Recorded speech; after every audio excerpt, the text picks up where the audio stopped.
Welcome back to the podcast. I'm here with my boy Fred. How you doing today? How's it going? So we got a new setup here. We're just throwing a lot of things at you. It seems like new topics, new scenery, new everything. I think it's sick. I like it. It's a little bit more comfortable. I don't know. I'm digging it. It's like this angle. We got the couches. We can just chill. Yep. Talk about the Lord. Exactly. It's going to be good stuff. So I'm feeling it. And we got another spot over there that we can get a guest on here at some point. Yeah, we should get a guest. Oh, yeah. Yeah. I don't know if you checked our recent like analytics and stuff like that. I don't have access to analytics. I could just see follow or subs. And I might be wrong, but I feel like the last episode, which was, 2 or 3 weeks ago, we hit 1,000. And today we're at 2,800 something. Yeah, I think around 2,800 something. That's crazy. 1,400 people increase in a week or two. Let's see what the exact number is. It was our last podcast where we were talking about, I don't know, we just kind of talked about everything. It was called Faith 101 if you want to check it out. 2850 to be exact. That's incredible. So there was a podcast here the other day, and I don't know what was happening that one day. Well, it was that one clip that was kind of going crazy, but I had the real-time followers up, and like there's a guest coming in. They were like, they never seen anything like it because every second there was like a new follower, For ours? Yeah. Really? It was just incredible to see. It was just like every second, like it's all in real time, but like a minute goes by, that's like 60 new followers. It was kind of crazy. That's really insane. But hey, God's doing his thing, in my opinion. It's not us. That's I've never done YouTube before in my life. Outside, my extent of YouTube is watching YouTube videos. That's it.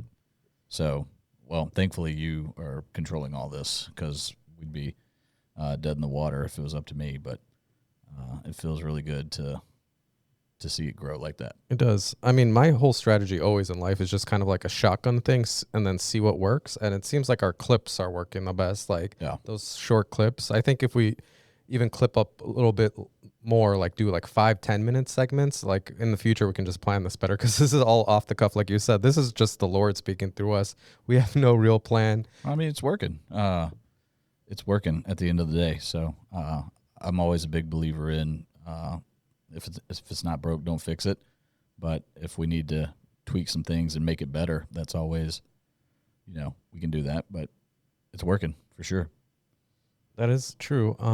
And that last podcast we had, I kind of like, there's just so many things we're talking about. It's kind of crazy watching yourself like after like a few weeks later and just seeing like, I don't remember saying these things. Like that's clearly not me talking. Like I'm not that eloquent sometimes. Like, I don't know how, like I'm coming up with these points. Like where did this knowledge come from? It's kind of crazy. Well, since, I started last time we talked, I was like, you know what? I think I'm going to get rid of any and all social media and all that stuff.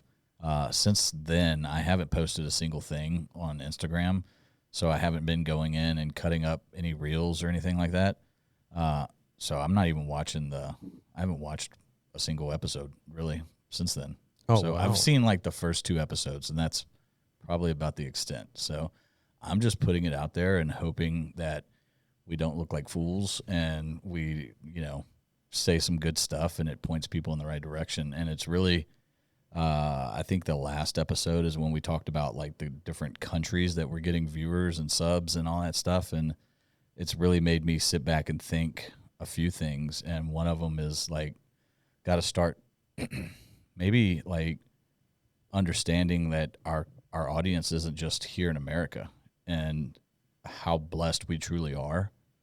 To be here and to live the life that we live, regardless of where you're at in your journey, because there's people out there listening that might not even have running water, and it's all things that we take for granted here as Americans. I've been overseas. I've been to Iraq twice. I've seen what life can be like, and I feel like sometimes as Americans we definitely take it for granted, just being able to go flush the toilet, or not have to use clean the bathroom. Water, like warm water. Even using the bathroom, like so in Iraq, their bathroom is literally a bedpan, and they dig a hole in the ground and it's like a bedpan type thing. Yeah. And there's flies just like swarming all over the place. Cockroaches It's around, so yeah. gross. And just to have a trash system where we can literally like take our trash and put it in a trash can and somebody will come pick it up. They just throw it on the streets. Like the streets are filled with trash, lined with trash. And it's little things like that that as Americans, I feel like maybe sometimes we take for granted. And We definitely take it for granted. hearing, that we're getting subs from all over the country or all over the world really kind of made me stop and think a little bit about that type of stuff and how blessed we are. That's a great point. And honestly, that's only possible through traveling. Because I learned a lot of those same things too. Like my sister was in the Peace Corps. I like visited her for months in Africa. It was the same kind of thing. You just poop in a hole, and like there's cockroaches around. You just got to Yeah. deal with it. And then, I mean, I talked about it last time. My whole family's from Poland, so like if you haven't traveled like abroad, you kind of don't know how good you have it.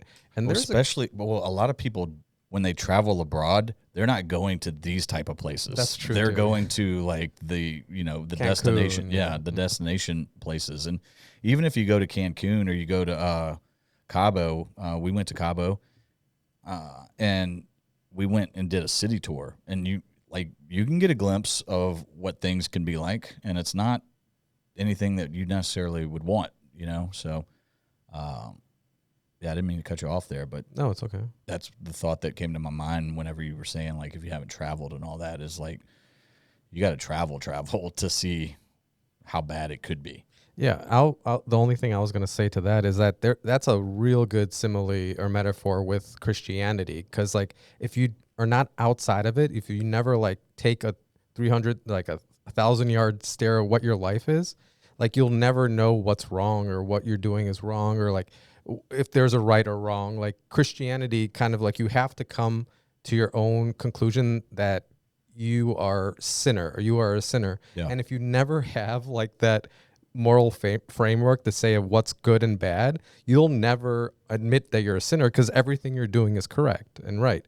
And I think that travel metaphor is the same kind of thing. So if you live in America your whole life, you have access to warm water, like AC. You can go flip the light switch on at any moment, and you expect the lights to come on. That's not the case everywhere. I remember we would have to take the Department of Defense into like the city of Basra during my second tour, and one of the missions we had to go on was to the University of Basra, and their computer technology department. Number one, they didn't have computers for the computer technology department. Wow. But when you go into school, into the university, no, they don't have any electricity during the day. Like they only get electricity at certain parts of the day. They like ration it. Yeah, Wow. basically. And they're just sitting there in the dark learning. Not in the dark, but they're using natural light. Yeah. So little things like that, man. And you're so right. And like, there's definitely a lesson there, because I don't like using your privilege, your non-privilege, but to be in America right now, like we are in the minority of our privilege. Like we have access to everything, just like, especially safety, I think, like not worrying about like getting mugged and stuff like that. I think that's Depending on where you are. yeah. In Chicago, it's a little different these days. I'm a refugee from Chicago. We have that privilege in the Woodlands. Like you can go walk at 3:00 in the morning and you don't really have anything. You're probably more at, what am I trying to say? Like you're probably more likely to be attacked by a wild animal than having somebody mug you or something like that. I've gotten attacked by 2 squirrels so far. It's definitely truth to that. No humans, just squirrels so far. Definitely These squirrels are privileged crazy here too. By and the way, I understand, dude. The squirrels here have zero fear.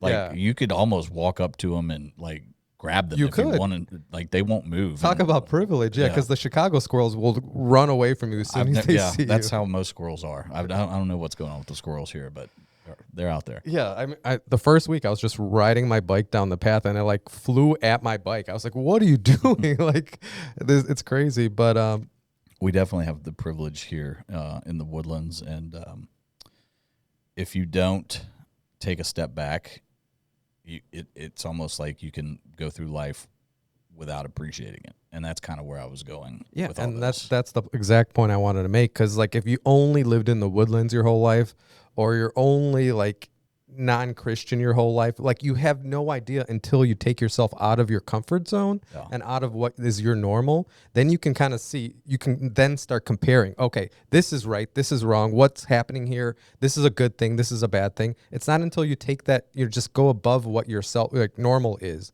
that you can make that kind of conclusion. Yeah. The one thing I will say about the Woodlands, although I heard about the Woodlands bubble before we ever moved here, Yeah. and I definitely see Oh, it's here for sure. what they were talking about. But I'll give it credit for this. It's hands down the most diverse place I've ever lived in my life. And that's one of the things I love the most about like when we lived outside of Nashville, it was the whitest place. And it was like almost odd to see somebody that wasn't Caucasian, and it's just, for me, raising our kids, like we want them to be around different cultures, different races, like we're all God's children at the end of the day. And I just felt like diversity was a huge thing we were missing. And to be here and just like the friends that we're making come from all different walks of life. And it's a great thing for me. Yeah, we should unpack that too, because I think there's real diversity. I really think that's a loaded term when people say how diverse things are, because they say Chicago's super diverse, but it's very non-diverse. It's almost 50% black, 50% white. Now there's more migrants, but that's not diversity. Here, it's all races, Asian, black, white. There's Native Americans. There's literally everything here. You walk to the... Like there's things I've never even heard of, like ethnicities and things like that. I'm like, you're what? Where'd you come from? No, it's true. And Chicago's super segregated. Here, everyone's together. Like, there's a African-American neighborhood. There's a Russian neighborhood, Ukrainian, and you kind of just stay apart. Yeah. But here, everyone's just kind of together and it's working. You go to Whole Foods or Trader Joe's or H-E-B or any of the local restaurants, and you'll hear conversations and like you don't even have a clue what language they're speaking. It's so like fascinating to me.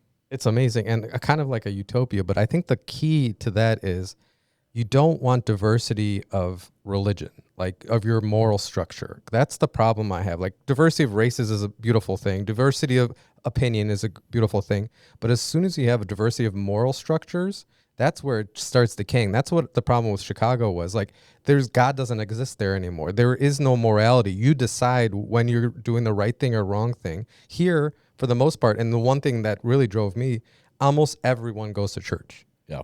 Like, it doesn't matter what race you are, what ethnicity you come from. We all have one shared understanding of what is right and wrong. And that's the only way I think diversity can work, or any kind of society can work for that point. That is one thing I do miss probably the most about the Nashville area, was how religious they are over there. It was more religious? Oh yeah. Like, go get your hair cut, you're talking about religion in the barbershop. Like, oh wow. It was a breath of fresh air. See, I find that here, because I mean, Chicago's just so on the other side of things. I was scared to ever say I'm a Christian. If you're not an atheist, like that's the normal. Like, you can't talk about God anywhere. Here, it's just so refreshing. Everyone's talking about it. That's how I at least take it. Like at the grocery store, like they say, God bless you. They say bless you when you sneeze. Like that. When I first heard, like, that's not normal. No, it's not normal. Really? You'd get laughed out, and people were like, what are you talking about? You can't say Merry Christmas. You can't say God bless you when you sneeze. You can't. Like, I remember the first time I was at McDonald's here, and they're just like, have a blessed day. And I was like, what? Like, it was so foreign. I didn't realize that wasn't. I've grown up in the South my whole life, so yeah. I didn't know that wasn't a thing. But that's the thing, because that's a lot of people online right now are like against diversity and against, like, we are all God's children. That's, if you don't believe that, then you're not a Christian. But the thing is, we need to have something in common. Like, our forefathers said that, I think I mentioned this before, there's beware the men of faction, people trying to divide us into different groups. It's not like diversity of groups can be really dangerous. That's why you need something common. Like, and that common thing has to be our moral structure. Because like some religions, it's okay to lie if it's to a person, religion outside of your religion. Like Christianity we can't lie to anyone. Yeah. It doesn't matter what religion you are. Like if you treat us poorly, we have to treat you well. Yeah. Like that's a like Buddhists and Christians, I think, are the only ones that think that one. But then Buddhism, on the other hand, is all self-centered. It's about you getting to nirvana. Like that's the key to life, is you just having amazing afterlife. But Christianity, it's all about uplifting everyone so we can make heaven on earth. Yeah. It's not about a self-centered thing. It's about a whole culture thing. So like if we don't have that shared Christian morals, I don't know how society can work, especially a diverse society. Well, and I think the other thing about like true Christianity is, and this is kind of my latest kick, is how do you serve other people, right? Because to be a true Christian, you have to serve. Like that's kind of like the core. Yeah. Besides just believing, you have to serve others. And that's one of the things. I say it's my latest kick. It's one of the things I guess I'm struggling with the most, is like, how do you serve, And I've made it known, like, there's sometimes I don't want to come do this podcast because I don't know. It's not that I don't want to do it. It's I don't know what to talk about. And I wonder, like, are we going to run out of things to talk about and all this type of stuff? And then I just get in here and it just flows and it's fine. But it's the build up to actually coming here. And I heard it put like this the other day on something I was watching. And he was saying, like, imagine you're in court and you're fighting for your life, right? And if you get convicted, you're going away forever. And the jury comes out and the verdict is guilty. And then right before they're handcuffing you, about to lead you away, somebody comes in and says, hey, I'll pay for his crimes. I'll do the time. You would write that person every day, right? You walk out free. You would write that person every day. You'd call them every day. Like, what do you think God did, right? What do you think Jesus did for us, right? Yeah. So how do we, like, we forget that. Part of, and I say all that to say this, like, this is one of the ways that I can view, or I consider myself serving, is coming to do this podcast and putting stuff out there and like learning things and how it's starting to shape the way I think, and maybe that'll rub off on somebody else, right? And at the same time, I'm still like, am I serving enough? Are there more ways to serve? Like, what can I do in that instance? So that's kind of my latest thing that I'm trying to figure out and work on, is what does serving like really look like, Yeah. Because we get an appetite to serve. I remember when I first came to Jesus, it's like I was just like, I got to go, I got to do everything.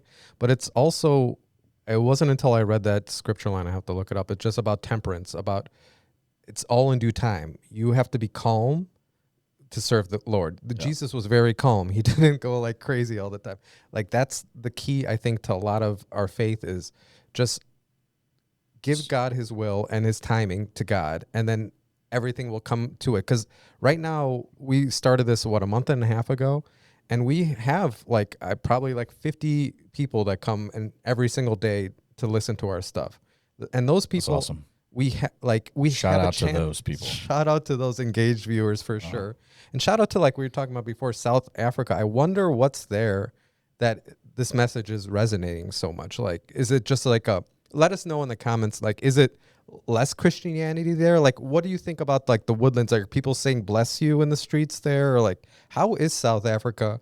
Because it would be amazing to hear that different viewpoint. Because I wonder, is this just like a foreign language that we're speaking you haven't like seen before? I really wonder like why it's resonating there. I mean, I think part of it, you have to think of how Americans are viewed in different countries, and there's a stereotype to everything, right? And maybe it's a breath of fresh air, the way we talk and the way we think and things like that. And maybe they're hearing it and they're like, you know what? Maybe Americans aren't what we perceive them to be. Maybe there's like, we kind of are sometimes. Like we both have guns, probably. Well, that's a whole Christian 100%. debate too. Why do we have guns? Because I want to protect my family, most part. You know. Yeah, I know, but like I have a gun too. Like, but I don't want somebody coming in my house that has a gun, and I don't. Like, that's cut and dry for me. Yeah, but isn't the Bible say that like if they shoot you, you have to just take another bullet? I mean, Isn't that what it says? I don't know. But I feel like there was no bullets back in the Bible's days, so I don't know. Maybe I guess it's a different metaphor or something like that. But Yeah, I'm just taking devil's advocate again. yeah, I know. I don't know. I hopefully I never have to use it. No, I don't want to And use it either. and at the end of the day, I think guns are cool. So I respect them, and I've been around them my whole life. Obviously, I had a job that made me very proficient with them, and I also think that for me, gun safety is, and I don't want to go off on a tangent here, but gun safety is not ignoring it. Gun safety is respecting it and learning how to use it.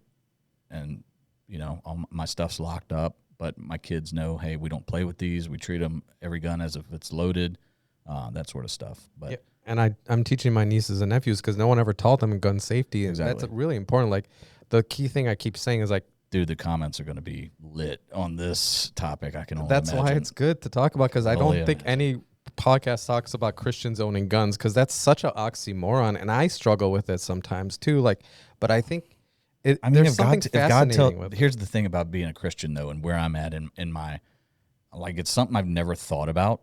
I didn't correlate the two, but if I start praying and I'm like, hey, give me guidance on this, and I feel like God says, hey, get rid of your guns, trust me, I'll do it. That's the stage I'm at in my life, right? And that's where I've grown to. If God tells me, like, if I feel like this is what he wants me to do, no questions asked. Buy guns. I don't need them. Because that's a fascinating question on the other side because people are struggling with this online. Like it's crusades. They took back the promised land, the Holy Land. They killed I don't know how many people to do it. That's like antithetical of Christianity. You're not supposed to be offensive. You're not supposed to, but it did good though, right? Like that's something I'm struggling with myself. Like, well, that kind of ties into another like subject that I've struggled with for a long time, and I don't want to get too much into it, but how's the military tie into that? How does going to war tie into Christianity and all those things? It's definitely something that's been on my mind, and I don't know. It's a tough one because I think I mentioned this maybe on the first podcast about how when the Holy Roman Empire became Christian, Constantine converted to Christianity. The army wouldn't fight for 100 years. They had to hire mercenaries to do their fighting because they believed in Jesus so much. They're like, I can't kill people. Like that's a commandment, and I have to turn the other cheek. I'm not going to go out and murder people just so I can save some land on this earth. And it's a really tricky subject, I think, in Christianity that no one wants to face because it's such a paradox just to think about. But if you are too tolerant too, it's like you have to be like aggressive kind of with your Christianity, like or just kind of be defensive maybe is the better word for it. You just have to be defensive because if you allow people just to trample over your morals and your moral structures like that, then it doesn't exist anymore. You kind of just have to be like, hey, like this is my line, and don't like you have to put that front on, like no more, like. But it's a tricky subject because Jesus teaches us just to be as passive as possible. Here's a pro tip: if you get rid of all social media and you just put content out there, you don't have to worry about people crossing that line. Or I don't look at comments. I don't like it's a great life now, so you can just put your word out there and you don't have to hear about anything. So wow, that's nice. Unfortunately, I have to upload all this stuff on all these podcasts. Sorry for putting it out. Social media. Sorry for putting it all on you. No, it's okay. I actually, when I first came to Jesus, I deleted all the apps. Like TikTok took over my life. Really? There for a little bit. I've never had TikTok. Oh, dude, I don't know what it is about the TikTok algorithm. As soon as you start, like I still right now, I'm very careful not to like swipe up or down everywhere. I just check the comments of what we get and like other people's comments. So our TikTok is growing pretty good. The last couple of videos we have like 52 followers or something, but it's all organic. Shout out to all 52 of y'all on TikTok. Yeah. But that's probably because I don't engage enough with other people because I don't want that algorithm. As soon as you swipe up and down, I don't know what it is. You just like are sucked into it. You can't leave it. But will it not show you similar stuff to what you're right? So if you search for Christianity type stuff, will it not No, it feed will. you that. Well, that's a good thing to get sucked into then. It's not, because you get, it's true. Like, because then the whole day you're just sitting on it near the toilet, like watching TikTok, and you're like, it's an hour has passed. I haven't got any better, really. I'm just like listening to random people. That brings me to another point, another realization that I had. Are you good at math? Yeah. Can you figure this up real quick on your calculator? Sure. I am 42 years old. All right. There's 365 days in a year, correct? Mm-hmm. So how many days have I lived at this point? 42, 365. Yeah. The internet's not working. 42 times 365. It equals why? Just the internet's not working now. So I don't know if we're supposed to be talking about this. Why is the internet not working at a? Oh no, it's still not working. But it's 42 times 365, right? Yeah. So 15,330 days. Ish. Yeah. Am I right? Something like that. Well, think about this. And like, I don't know if this is a like appreciation type of thing, but it hit me the other day. And I think it was because I was sitting on my butt, like doing nothing. And I was like, I can't remember 99% of the days that I've lived. Like, have you ever thought about that? No, but that's kind of mind blowing. Yeah. We've lived 15,000 days and we probably remember like 10 of them. Exactly. Like, that's scary to like, maybe scary is not the right word, but it's when you have that realization and it hits you, like I'm living a life and not making it memorable. Right. So like now it's little things like, I'm trying to, maybe I really should get into like journaling or something like that, because I don't want to go the next, hopefully 40 years or more and not remember these days, right? So like I'm trying to focus on like little things that happen throughout the day and remember that, and a lot of it is like God's blessings. And it could be simple as like I saw two butterflies that I'm pretty sure were mating. I don't know what butterfly mating looks like, but they were chasing after each other. And I was like, I remember that now. So I'm focusing on little things like that. I remember watching my daughter sleep the other day, and I'm just like, I'm trying to focus on like remembering that, you know? And I don't know, it's something different that, like I said, I'm on the serving thing now, and that's important. Like what you're saying right there is C.S. Lewis kind of said the same thing. And I just started golfing with some guy in church, and dude, without getting distracted, the golf courses here are sick. Yeah, they're insane. It's honestly like heaven on earth. Like you were walking through magically manicured parks and just hitting balls. It's like, it's amazing. And there's like golf courses everywhere. I drive through it just looks amazing. But anyway, we were golfing, and he's Christian too, recently got there. And I explained what C.S. Lewis said, and it blew his mind, because it's all about living in the present. Yeah. Like that's the problem with TikTok. It's always, you're looking at something else, looking at something different. What's happening next? What's happening before? And you're never in the moment, in the present, just appreciating God's creation. Yeah. Like that's where God exists. He's in the present. He's not 2 seconds in the future. He's not even a day. Like we're always thinking forward or backwards, and never just like, here, I'm with you, Fred. Like we're here together. I'm not thinking what I'm saying next. It's just what's coming out of my mouth. Yep. Like that's where God is, because God is infinity. It's infinitely, it's huge. It's a number that you can't say. And that's the same thing with present. It's infinitely small, the present. You can't pinpoint it because it's so small. It's infinity. Yeah. So that's where God is. Like we keep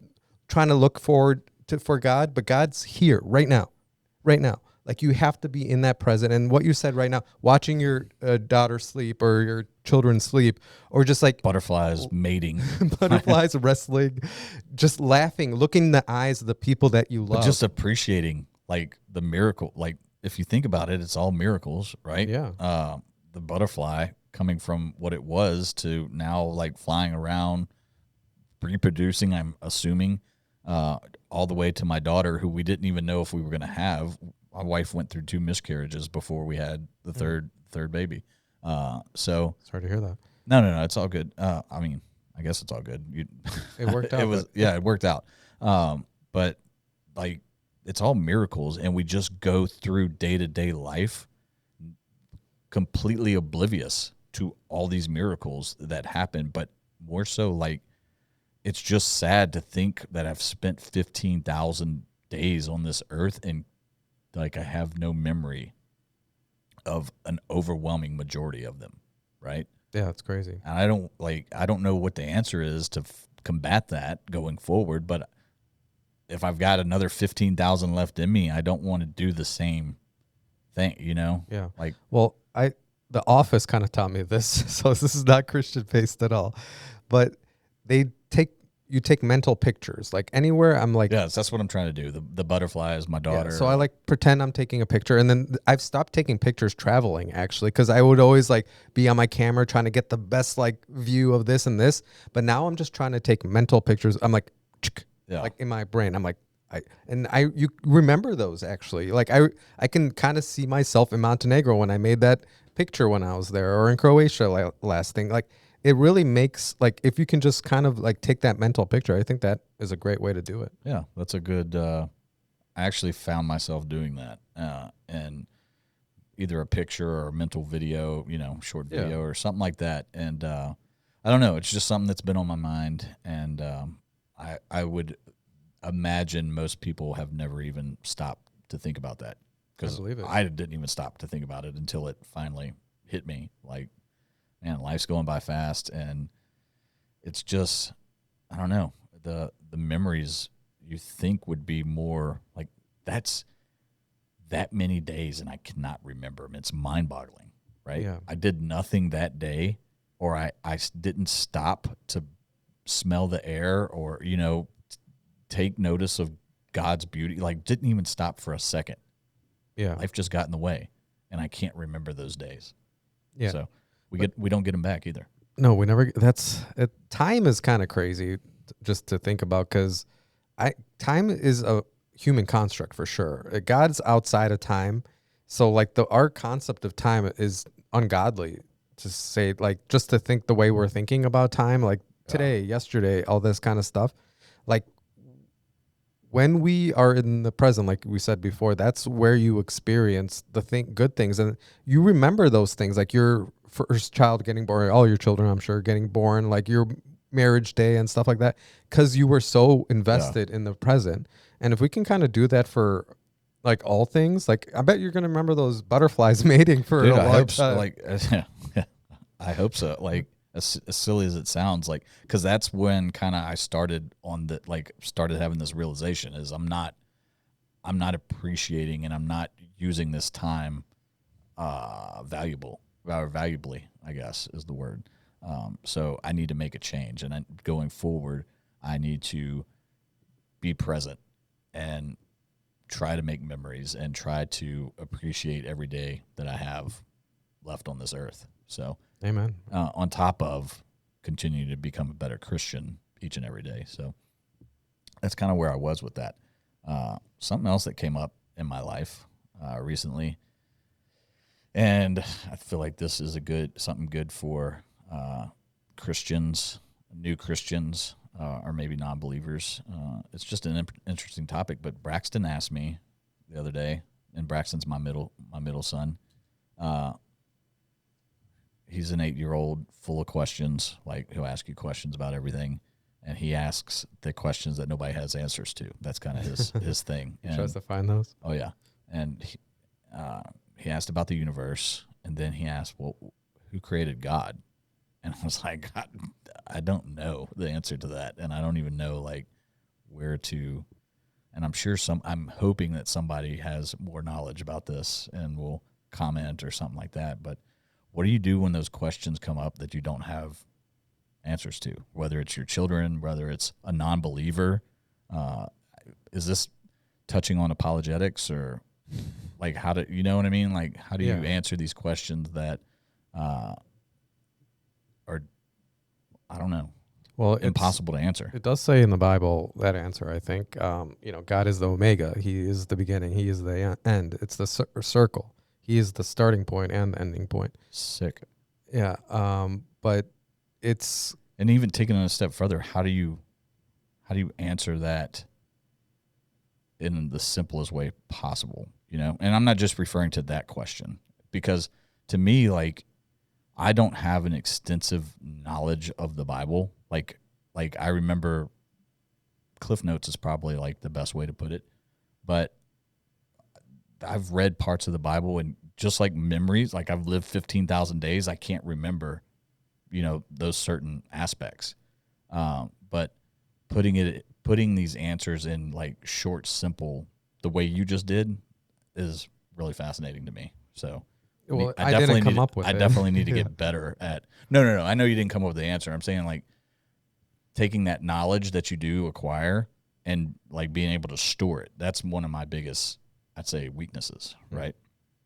Because like I remember having discussions about the Bible and things like that, even a year ago, and now I'm like, I don't even remember that story. Like, how can I continue moving forward with this? As a kid, especially with having kids that are keep asking for questions, that's, I think, an important thing to just like, I mean, the answers are always in the Word. Like, anytime you're struggling with something, it's going to be in the Bible somewhere. Yeah. Like, especially those hard to answer questions, it's somewhere there.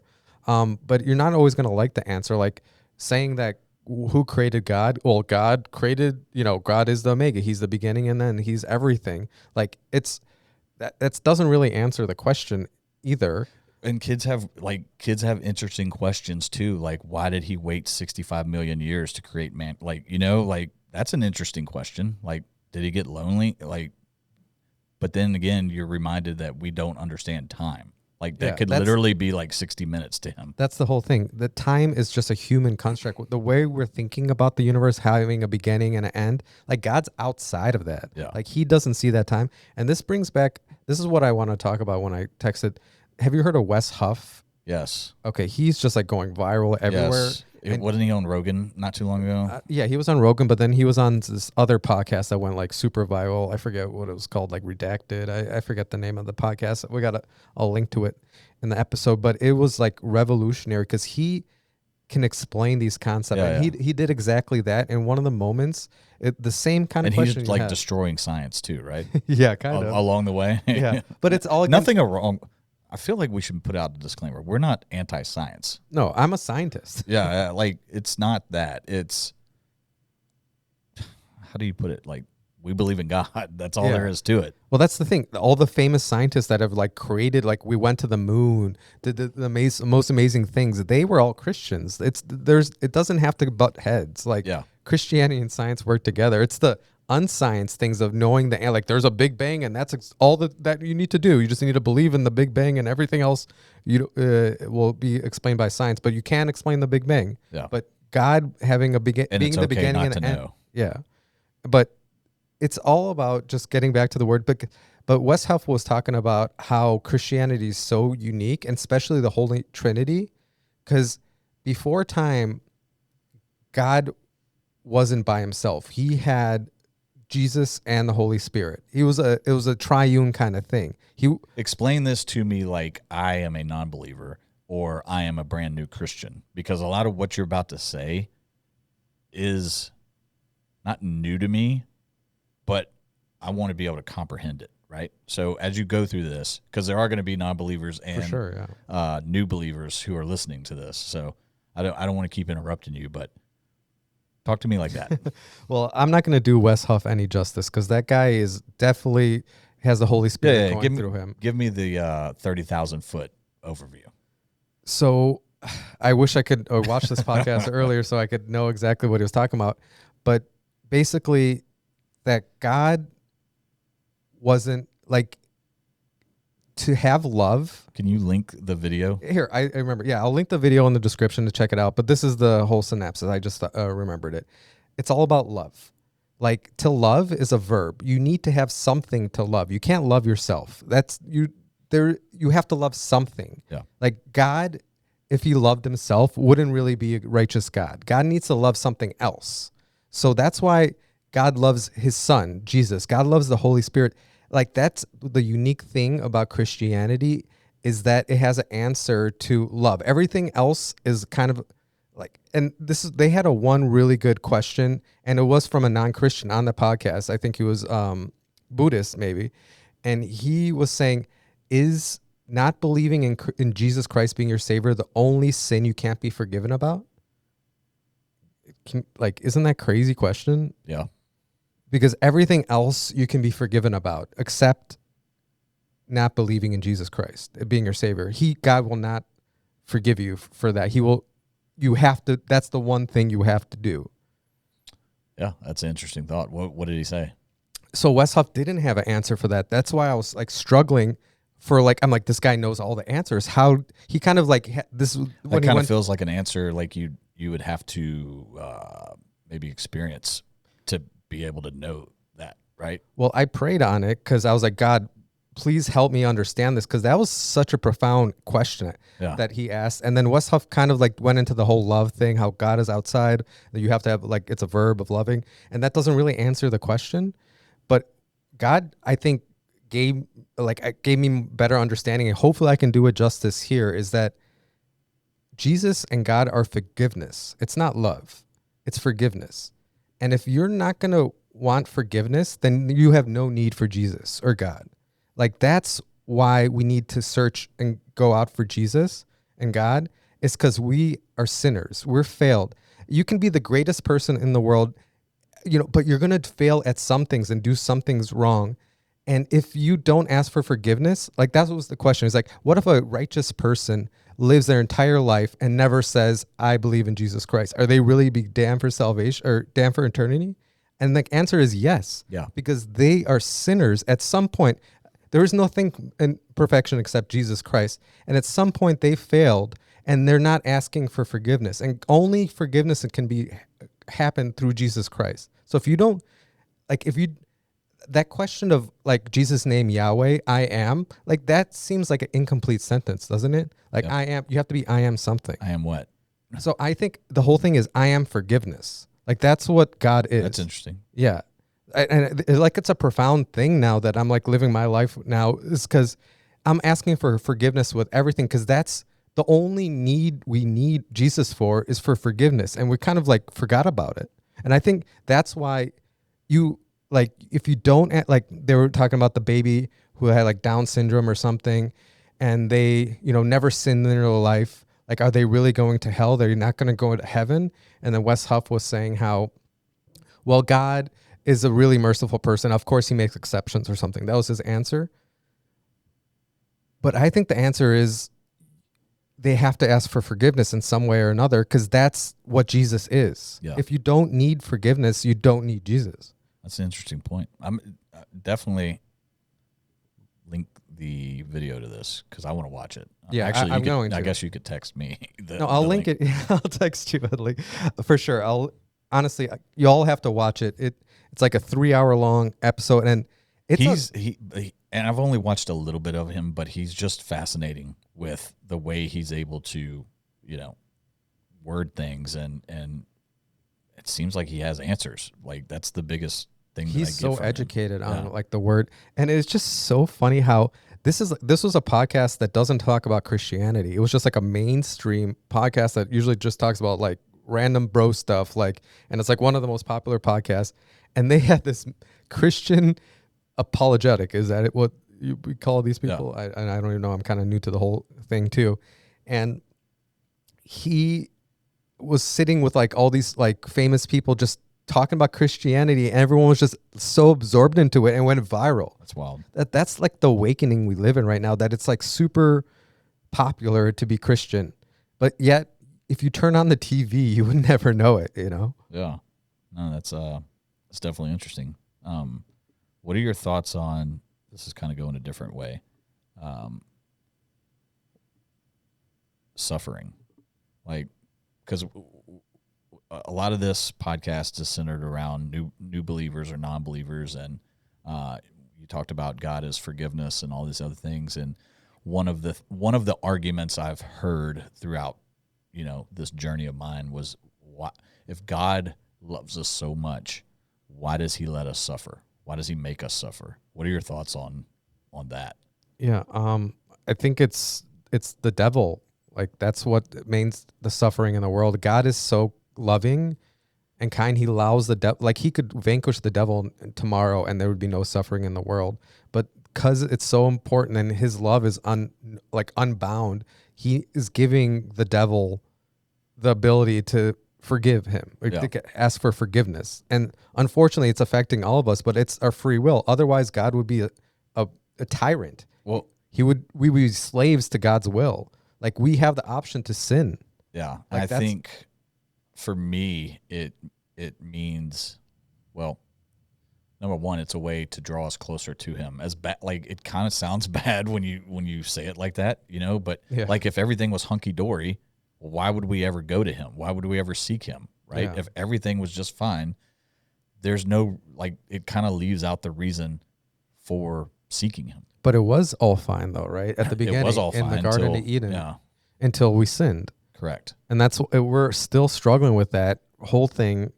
And I heard it put this way the other day. It was like, at the end of the day, suffering, whether you look at over it as a season of your life or a whole lifetime, in the grand scheme of things, because you were talking about eternity and time, like suffering on earth is temporary when you really think about it, right? Yeah. It's either a temporary season that you're going through or your life, like you might suffer your whole life, yeah, but it's temporary in the grand scheme of things.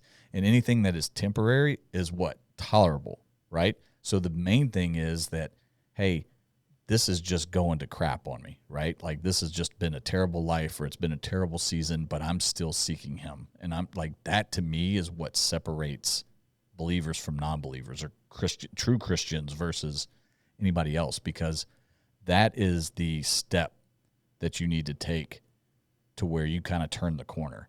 And this has become like your real belief, right? Is Yeah. I'm suffering, but I'm still seeking him.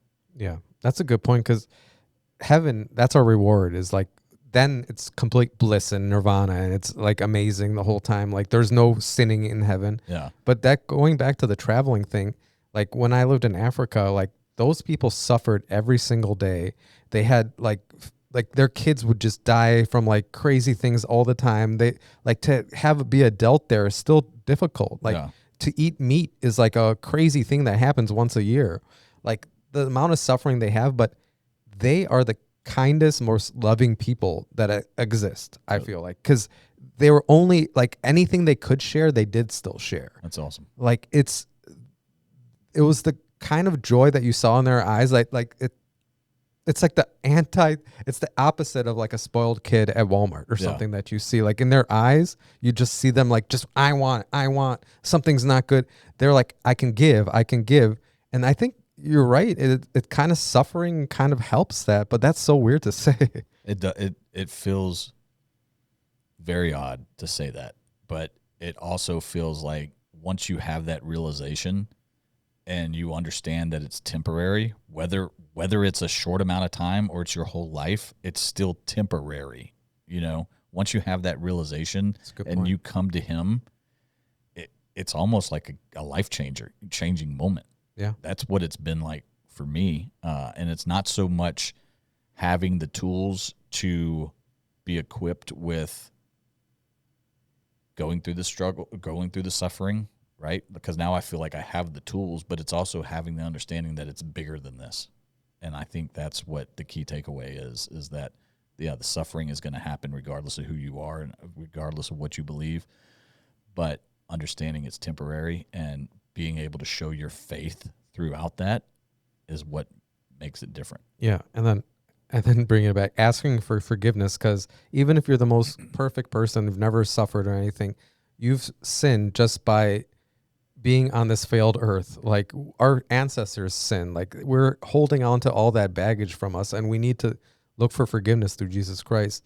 And that's where suffering ends. And you're spot on. It's just temporary. And I think if people thought more like that, it would be a lot more helpful. Because like you're like, well, how much longer or how long do I have to suffer like this? I mean, I've gone through those seasons. I'm sure you've gone through those seasons. And we talk about traveling and being around different people and seeing like what blessed is and what blessed isn't. Like I remember being in Iraq, and we were kind of on the border of Iraq and Iran, and you see fields that have markers all throughout the fields, and hazard signs and warning signs, and it's landmines that have been planted out there from the previous wars that these people have gone through. And I'm sitting there thinking, like, I don't have to worry about my kids going out to play in the field and getting blown up like these people. Like, that's just not a way to live, you know? We're incredibly blessed in so many more ways than having electricity at the flip of a switch, or running water, or trash, or red lights. Like, could you imagine driving in Texas without red lights? Like that, and People wouldn't drive like this, though. this is kind of funny that the auto accidents over there are like non-existent. They somehow manage to get through the cities and all that without red lights. That's funny. It's kind of Because amazing. the drivers here are terrible. There's no question about it. There's accidents like all the time. It's like it's uncomparable. But like, and then you go to Vietnam. Like, I was in Vietnam for a while. There's no stoplights, no stop signs. You just kind of have to work your way through each other, and somehow it works. You don't see accidents there. It's kind of crazy. We should send some of these Texans over there to learn how to drive. But Well, I think the problem really now is just people on their phones, like texting the whole time. 100%. Like, they're not looking in front of them. Like, almost everyone I'm looking on is just on their phone the whole time. And it's kind of like you have wide stretches sometimes, and then you have like these. You don't have like turn lanes sometimes. So like, you're kind of screwed if you're in the right or left lane. Yeah. And someone's trying to take a turn. When somebody drives in front of me and, like, I don't know, they're driving like a goofy, my first thought is they're on their phone, and I usually get beside them and I'm proven right. Yeah. So I don't know. That's kind of crazy. I can't wait until self-driving cars come around, because that'll solve all these kind of things. But there's something about the freedom of just being on a wide open road and just like driving. Like, that's my comfort zone. Whenever I need to like think or pray or just kind of unwind, I just go on a ride and I'm just listening to some good music or a podcast. Just sometimes that's the best way to seek him, is to get behind the wheel and go for a ride. And just, I don't know, he has a weird way of like showing himself when you, like, I don't know, it's true, because you're in the moment. That's the thing. You're stuck in the moment. You can't get out of it. You're just, that's you and the world. You're facing you and the world with this contraption of a car, and you're just facing the world together in the moment. Every single thing that's happening, you have to be aware of. Like, that's the most aware you are of the moment, I think, when you're driving. And that's, I think, why you can find God so easily there. Definitely. If you're struggling to find him, go for a ride. Amen. No, roll those windows down, pop the sunroof open. But that's going to come to end. Like, I bet you in 15 years with all the self-driving cars, like, they're not going to allow us these crazy cars where you can just drive however you want. If that's the case, the better solution would be to go for a walk, because then you're getting your steps in, you're in nature. There's something about going 75 on an open Texas road. Hey, that's one of the things. I'm actually trying to find a Jeep, and I'm just looking forward to being able to take the top off when it's not June, through August, and maybe head down to the Galveston with my wife and top off, wind blowing, music up, and just or hitting these back Texas roads, these country roads, and it's awesome. Finding God a little bit. My favorite road is up here at the Sam Houston National Forest. Like, you don't see anyone for a while. You also don't have cell service. There's no self-service. That's true. But it's just beautiful. And the smell of the pines, it's amazing. It is amazing, but it also gives off like horror movie vibes. Oh, yeah, for sure. So you're one step away from getting abducted by Jason or one of those people. But no, we should go to Galveston one time. My sister has a place down there, and there's something about just being on a beach. They got like off-roading and everything there too. It's really cool. Yeah, definitely. It's really awesome down there. We're so lucky to live down here, and this is kind of a thing I'm struggling with my wife right now, is that I want to start having kids. Like, that's my next step. Like, I got married. The next thing I want to do is have kids, because the older I'm getting, the time is fleeting, but like, that's the whole point of life. Like, you are so rich by having your children. That's how I determine who's rich. Like, not by the money you have, but by how you're invested in the future with your children. There's definitely times, and it's been more so lately, where I'm just like, what did I do? Like, what did I do to be so lucky, so blessed? And my wife was actually talking to somebody the other day, asking her about she was wanting to start her own bookkeeping business, and asking her all of the steps and everything Dana did to grow her business to be as successful as it is. And I was just she mentioned, I heard her on speakerphone, they've been trying to have kids for 3.5 years.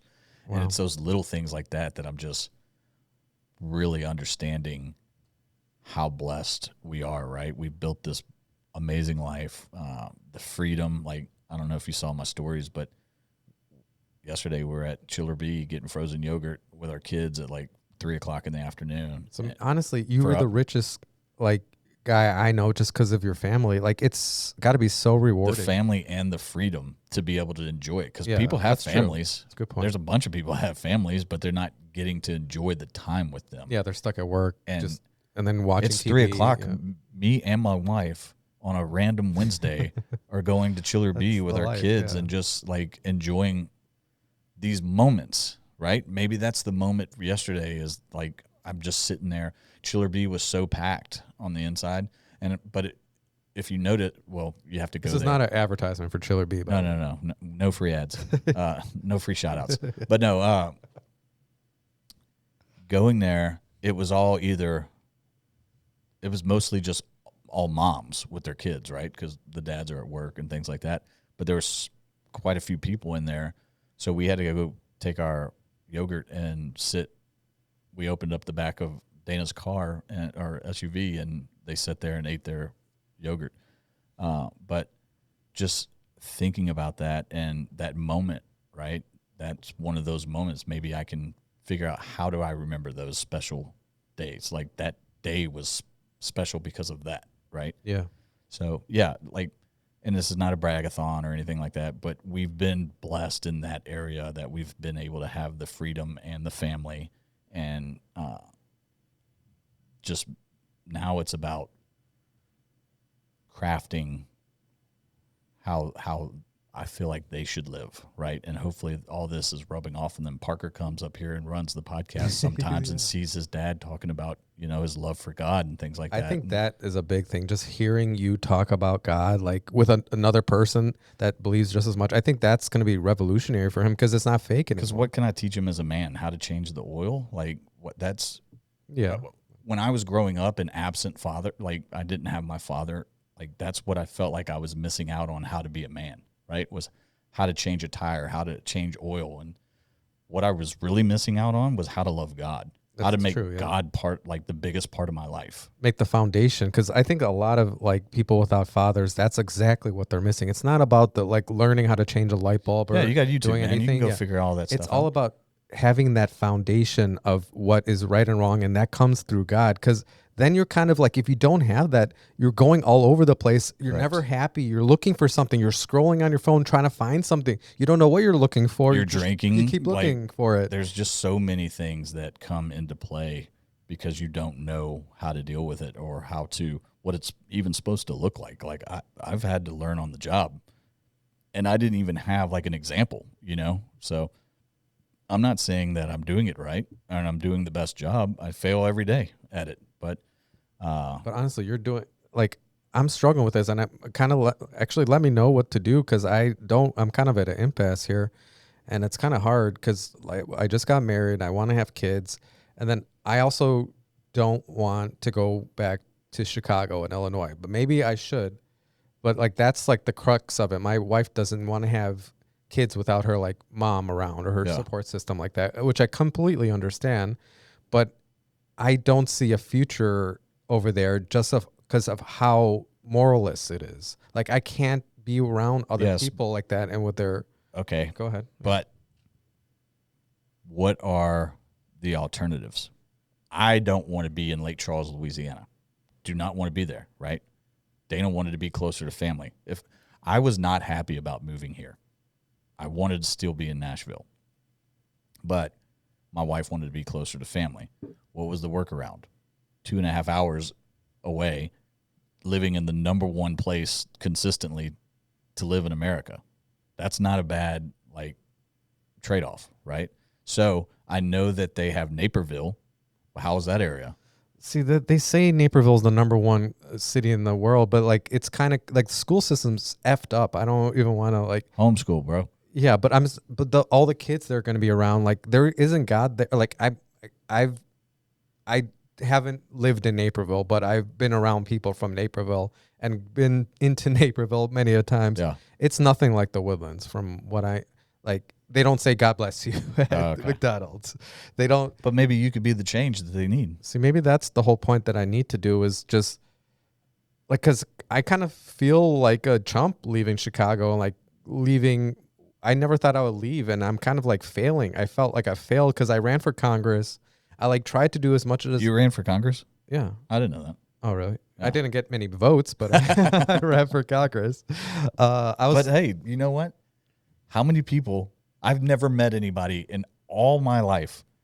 Been in the Army, met a ton of people, went to college at 2 different colleges, LSU and McNeese State. Like, I've been around and met a lot of people. I've never met anybody that run for Congress. So you've got that, like, dude, I always thought it'd be cool to like just run for president and know you might get like 10 votes. No, but how many people could say they ran for president or ran for Congress? Like, that's sick, man. Well, because I was so like I woke up and then I needed to do something to like help my community. I know that if I just bring some logic to the area, like it would help. But Chicago, I feel, is so far gone. But I think we need to maybe go back there and just like put a bulwark there, like in Naperville. Maybe that's where I need to set up the next podcast studio or something. Because hey, you just, you know what the answer is, because there's other people out there who are going through what you're going through right now, and you like that's where you go to God. That's where you fast and pray, and you're like, hey, give me the confirmation, give me the sign. What am I supposed to do? Where do you need me? Because He might need you in Naperville. yeah, because As painful as that might be to hear, He might need you there. that's true. I mean, you might be onto something because it seems like she is immobile and I'm immobile, and you have to go back to God and ask Him what's important. And I do feel it in my spirit that Chicago needs help. And what other areas around there could you be that are within a 2.5 hour? Is it the distance from? Is her family still in Chicago? Yeah. So that's how far of a drive? Like, got to be 15 hours or so, I would imagine. Like that's 16 hours to Chicago. yeah, okay. So that's not a manageable situation. Similar to us being in Nashville, it was a 10-hour drive or so, and it's even longer with kids. So maybe the answer is you don't have to be in Chicago, but would she be more willing with the kids situation to be 2.5 hours away? Because that's a day trip. Like, you can be there and back home in a day. And she did say she's open to that. So I was the one that was like, no, we're staying here. So, like, what about areas like Carmel, Indiana? Like, is that an That's option? a better one. Yeah, that's what I like. Actually, her brother just moved out to Indiana, right near there, and there's definitely God there. I don't know how far that is from Chicago. It's an hour and a half. Okay, Yeah, it's not dude, far.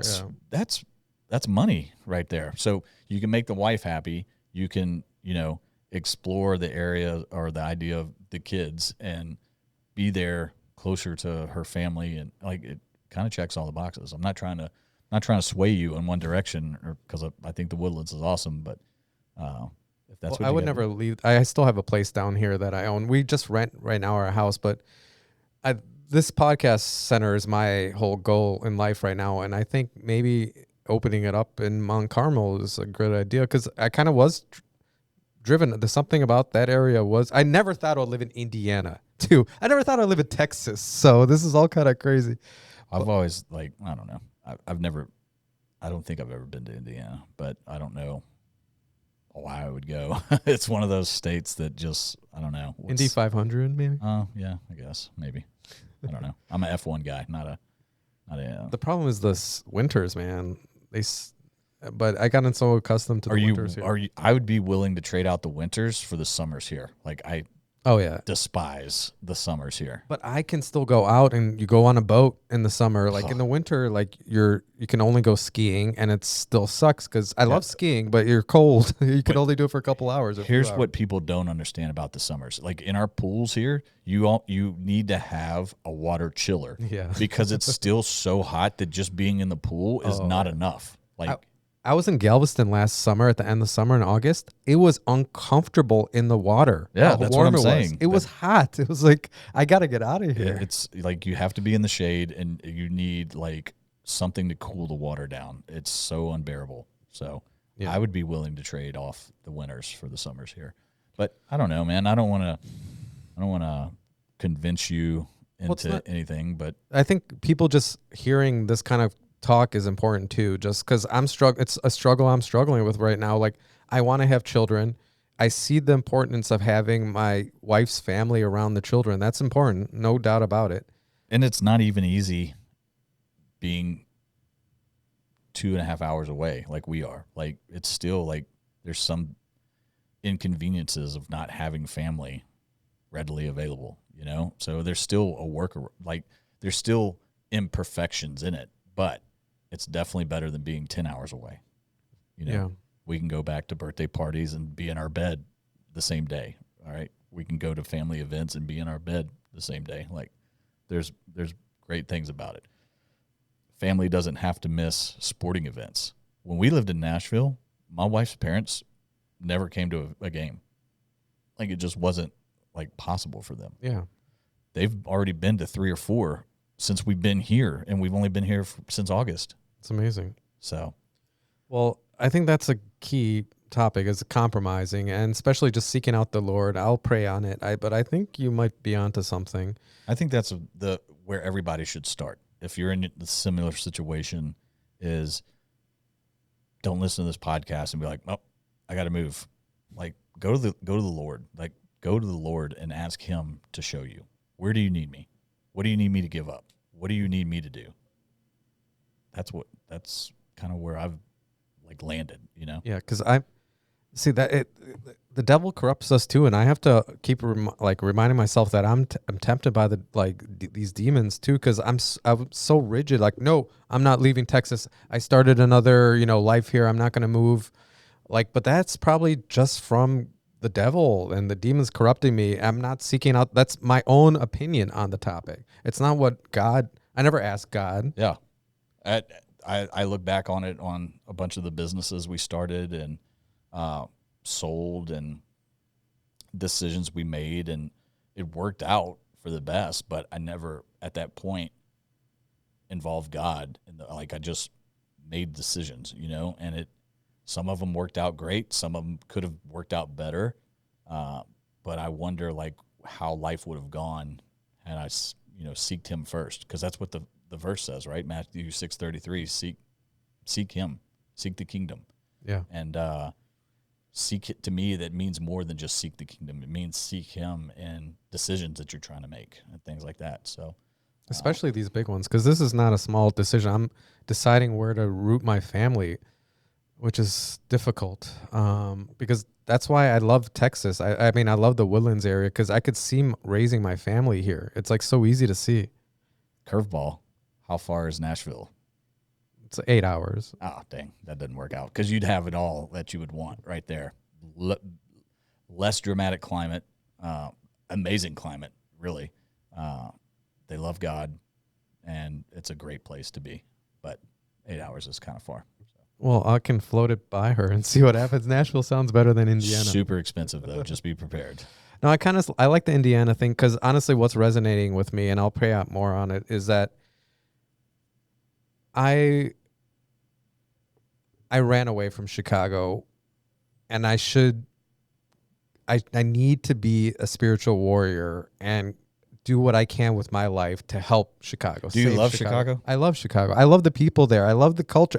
It's getting corrupted though. Like, it's so, like, you can see it getting worse. So I'm running away from it. It's going to make it worse by me. I'm the only one that ran for Congress, try to make a difference. Everything else was corporate run candidates. Yeah. Like, in Chicago needs God loving people in it. And maybe I need to go back to it just to be a message or a bulwark, or so people can see it's okay to love Jesus there. Yeah, dude. I don't know if this is a sign or not, but one of the, how there's reels that show up on Facebook. I'm a big Facebook guy, not Instagram guy, not anything else. Big Facebook guy.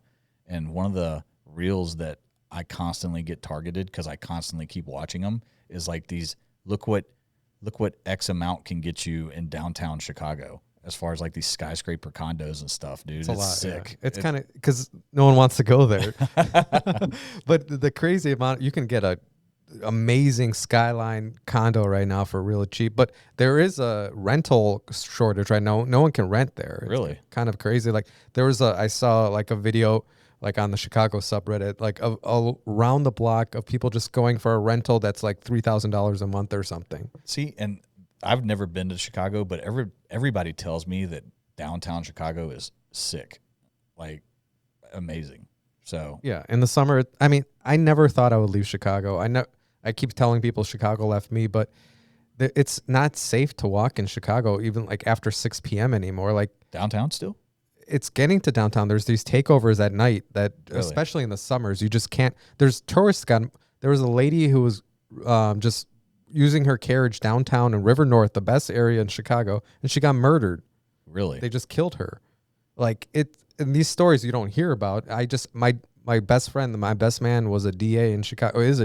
I don't want to, I guess I'm doxing him kind of there, but he decides who to charge in Chicago for murders and stuff like that. Oh gosh. And it's terrible, like what's happening. And you just don't talk about it. Like my parents had a store in Chicago on Magnificent Mile, the Michigan Avenue, like the main area of Chicago, like the nicest area. The rents are still like high there. And they would just take over the stores, rob all the stores, break all the windows, and the news would never talk about it. It just never happened. They're like, oh, just go to your insurance company. They'll pay you back. They'll pay you. But then you have to start all over again. It's like mentally exhausting. Well, it sounds like you're kind of setting the case for Chicago needs God. So Chicago kind of needs you. Yeah. It sounds like. All right, Chicago. You might not want to hear Get that, ready but for it. Next free podcast centers come into Mount Carmel, it sounds like. there you go. So I don't know. Well, that's why I picked Woodlands, because didn't want to go to Houston either. It's the same kind of issues in Houston, I think, Is than it? Chicago. Yeah. We don't go into Houston, so I don't. Oh, really? Because like the Heights, like that's the nice area of I've Houston. been to the Heights. Yeah, that was pretty sick. And they're having the same issues in the middle of the night now. Like they just get their houses robbed. Oh, just go claim it on insurance. You'll be fine. They're still not murdering you yet. It's just the start of it. Not murdering you yet. Yeah. That's awesome. It's just like, just stealing stuff now. But that's how it started. That's how it started in Chicago and just got worse. But I think you're right. I got to stop being afraid and be example for people. There's nothing to be afraid of. And even if, so it's temporary. So you got to make the most of it, and you got to go where you feel like you're being led is the key. So I think my mic is like staticky.